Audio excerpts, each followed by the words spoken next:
Hello, everyone, and welcome back to Super Mario Bros. Wonder. You know this game's different when the second world isn't a desert world. Huzzah! No, it's a beach. Desert World's like That's so different. World 5, World 4. Yeah. Oh yeah, it's like the first world you can find once you get the weird option to choose whichever world you want, which is odd because I think most people just chose to do the worlds in numerical order anyway. But whatever. Yeah, that kind of brings us to another thing I wanted to bring up because I think Wonder has warps to different worlds. No, it doesn't. Does it not? Sort of. Like, there's like the little hidden things to find Captain Toad, but you can't like skip directly to worlds, like skip a world. I should caveat. Legitimately, there are cheats that let you do that. Not cheats, glitches. Well, glitches, yeah, but I don't count that. That's not what I'm talking about. I'm talking about like built-in. Yeah, no, warps. there's no like warp zone that gets you later. And the way that the special world is set up, you can't jump to later worlds early. Well, No, you cannot. to be fair, those old warps that let you skip worlds were based on the idea that you were playing through the game on a limited number of lives and you would have to start over if you ran out. And you had a weekend to do it, so if you found the skip, hey, you can skip up to World 7, but you got to World 7 legitimately last weekend, so... Even games with the new Super Mario Brothers U had warps. Yeah, you can that allows skip you to skip worlds. direct. I think a lot of that was tradition. This Yeah, game because I was gonna ask, like, do you guys even bother with warps like in the newer Mario games, or are you just like, no, I have to play every world, I have to collect everything? I try to go for everything, if only because of my completionist tendencies. It's also a matter of, they're usually behind secret exits, so you kind of have to be super explorative for them anyway.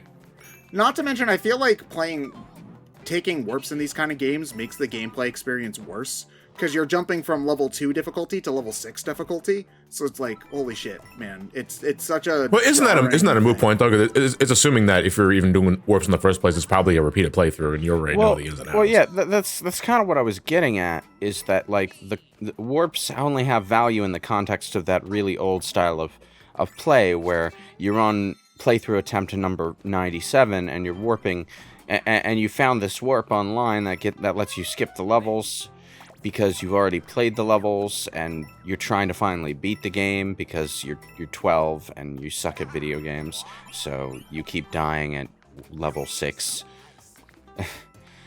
The only reason being able to skip forward in levels used to appeal to us is because we were on a time limit. We had an hour a day to play because our parents were freaking tyrants, and we also had to do it on one set of lives. And we sucked, so that was a genuine challenge. Yeah, I much prefer this sort of thing where instead of secrets allowing you to play less of the game, secrets give you more game to play. You know, it's just like, oh, instead of finding this thing, which lets me skip to the end of the game, I find this thing, and now I get extra levels that I actively want to play. When you can save the game and you have all the time, when you can save the game and just keep retrying from where you left off, even if you lose all your lives, it's suddenly less valuable to be able to skip stuff, and you shift into a mode where, actually, I want to be able to play all of the levels. I want to be able to play more stuff in this game, so skipping content doesn't really have a point. Especially since I'm paying for the game myself now, so I kind of want to get the most value from it. Yeah, like... Yeah. But there are multiple ways of getting value out of a game, though, I would argue. It's not necessarily... Like, completing everything to full completion is just one method. Yeah, if you're a speedrunner, then you love warps, because you're challenging yourself to beat the game to the best of, like... You're trying to beat your previous time. Like, you're trying to get a PB. Yeah. But the amount to which skipping content features heavily into speedruns is part of the reason I'm not a speedrunner. Yeah, well, that's also part of why speedruns have different categories. There's your any percent, your 100%, your no major skips kinds of things. Because there are people who want to, speedrunning's often said as like kind of, this is kind of artsy-fartsy sounding, but like an expression of oneself where, you want to like show off your skill in this game and like kind of flaunt that a little bit. But there are some people who want to do that, but not just like do a credits warp and skip to the end. Yeah. Yeah, they want to like play the game. So it makes sense. Well, I don't really see speedrunning as expressing much because there's only ever going to be one fastest way to do a particular thing. That's definitely an argument. I'd argue that's a limited way of looking at it. No, it's not, because there's only going to be one fastest way of doing a particular kind of speedrun. There are variations of multiple strats of how to do certain things. It's not one clear cut. I guess, no one puts up a way to do it and then everyone just does it and never deviates from it. I guess the better way to compare it is I wasn't like quite finished. Yeah. Like there is value in the process of figuring out which way to do things is faster. And that process takes a long goddamn time. So, yeah, you're going to be expressing some of your own thought process, not necessarily anything about your personality yourself, in trying to find that way and then trying to maximize it once you've landed on something that you think works. But I don't really see that the word expression or self-expression applies to that, because, either what you think of works or it doesn't. I would push against that a little bit in the way that, like, there's people who will definitely say that, like, playing sports is a level of self-expression. Like, there's definitely a best way to play this is where I don't play sports. There's not really a best way to play basketball, but you can be extremely good at basketball in multiple different ways, and you see people's personalities through how they play. That is a bit different, because sports in general, there are some one-player sports, but only some. Sports in general are a competition between multiple people, so there's never only ever going to be one winning strategy. You are constantly pitting your strategy against someone else's strategy, and that is always going to be a different equation. But speedrunning, which is generally a single-player video game thing against a computer that never changes, I'd argue, Lewis, that's really reductive. It's not. The computer never changes. It is always going to. People are often competing against each other, like my time versus. And the exception to that rule is RNG, which is the one thing speedrunners seem to universally hate. So the fact that computers are designed to always calculate things the same way and never change is part of the general speedrunning appeal. Yeah, I've wanted to make write something for a while about RNG, because you see this all the time where, like, people will be like, oh, hero sucks in Smash Brothers because there's RNG, or I lost the run to RNG, this game's bad. And I'd say that, like, while I understand the inherent frustration to losing something that you felt like you could have won that felt out of your control, like, I empathize with that. At the same time, I think that not every game, but a lot of games would lose a ton by not having any RNG. Because, just as an example, however frustrating it might be when playing, let's say, Fire Emblem, and losing a character to the lucky crit that the enemy got, there's the same sort of excitement that you get when your character you thought was going to die got their lucky crit, and you survived instead. Like, not to mention, and this obviously varies game by game. Like, people will take randomness in a game like Mario Party much differently than in, like a 2D fighting game. I would say to an extent, because Fire Emblem eventually went to anything over 90% might as well be 100% coding issue, so... Yeah, that was just the first example I could think of off the top of my head, Fair enough. I just brought it up because ultimately you can still make the correct decision and still lose, and that's kind of frustrating. So I think they kind of try to circumvent that. I do empathize with that for sure, and that's where I would say that there are correct and incorrect ways to design a game based around randomness, or even with random elements. This is stepping away from speedrunning, but when it comes to randomness in Fire Emblem, that is actually one of the cool things about the recent Fire Emblem games with the turn wheel and time reversal mechanic, because the RNG, once you see it, is always locked in. If you do the same thing under the same circumstances, it will always have the same RNG results, including critical hits, misses, and all of that. So you can use the time reversal to turn RNG into a skill element. You know that if this character does this thing here, they will score a critical hit against this enemy.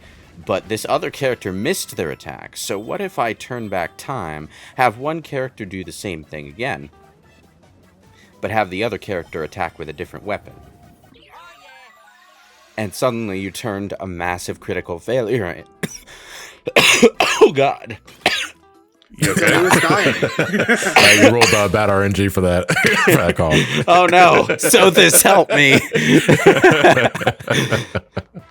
But yeah, eventually, you once you're confident enough in your Fire Emblem skills that you don't actually worry about using units, suddenly all those retries that you had stocked up become time reversals that you can proactively use to go after gambles. Yeah, I also think that there is skill to randomness in many instances. Like, just because something's random doesn't necessarily mean that it's devoid of skill. To just make a quick example, there are people who play Magic the Gathering and Yu-Gi-Oh! And poker for money. All of these are card games where your cards are randomly shuffled, and you can just draw the wrong hand of cards and lose. And yet, despite that, the better players will, not always, but will usually win. Yeah, because they know how to respond and react to the situation given to them. Responding and reacting, building a deck so that the odds are always stacked in your favor to get your win condition going. Yeah, it's there is skill in randomness, yes, and that has always been true, even in traditional playing card games where the deck is always the same. Being able to read the odds and act accordingly is a skill.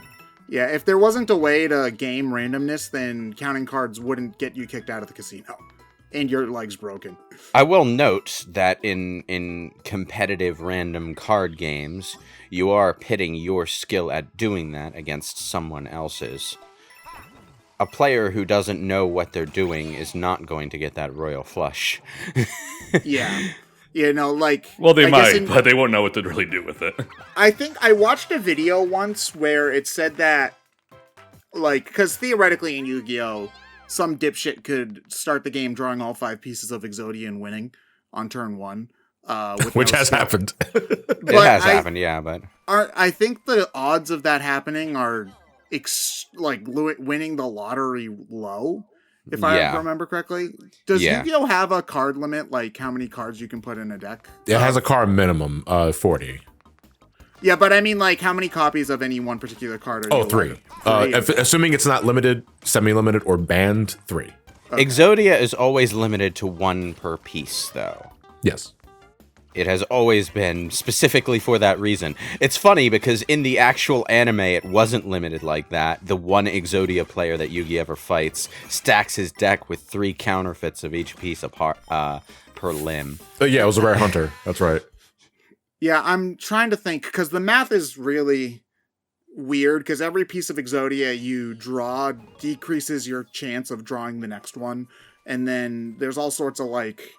calculus bullshit, but it's like winning the lottery level. Lucky to like start the game with all 5 pieces. Yeah, card games are just silly in general because I forget what Pokemon game it was, but there was one where it's like if you flip the card around, if it lands on another card, it does something. So the guy tore up the card into like 1,000 pieces. Oh, that wasn't Pokemon. That was Magic the Gathering. There's a card called Chaos Orb where you throw it in the air, and then if it lands on a card, it gets destroyed. And so yes, that is a thing that happened in that somebody tore up the card into little pieces and then sprinkled them all over the place. It's actually funny because they then would later create a joke card that you specifically had to tear into pieces for it to do anything, which I also find very funny. Man, I remember hearing about that story. That was, and I think they actually let that ruling pass. Yes, they did because they thought it was funny.